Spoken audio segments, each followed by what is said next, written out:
Partiamo con Olindo Filippi. Olindo Filippi, tanta buona volontà, è simpatico come un simeso che sbatte contro la finestra alle 2 di notte. Niente, cosa dire? Per me no. No! No, dai. No, attenzione. Ci ripenserà. Anzi, no, volevo dire per me Olindo è sì. Anzi, averlo tutte le domeniche e tutti i sabati quando faccia la trasmissione. Grande Olindo! Hai visto? Paolo Pilota, Paolo Ruberti. Beh, sicuramente sì, un veronese che porta in alto il nome di Verona nelle più grandi, diciamo, palcoscenici europei e mondiali. Per conto mio è solo un sì, avanti così e mi raccomando attaccati il santino con scritto va piano.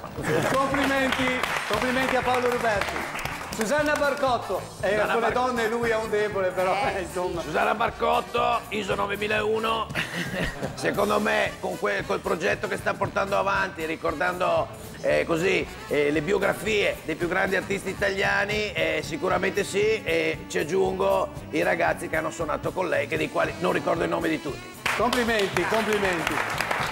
Marco Filippozzi. Marco Filippozzi e anche Desi li metterei assieme, ovvero Gianni Chinotto, secondo me veramente è un sì al 100%. Vai, grandi, bravi. Saltato, scusami. Ti ha salvato, come si suol dire? Sì, perché a posto. A posto. Siamo con l'ammiraglio. Buonasera a tutti, grazie, è stato bello.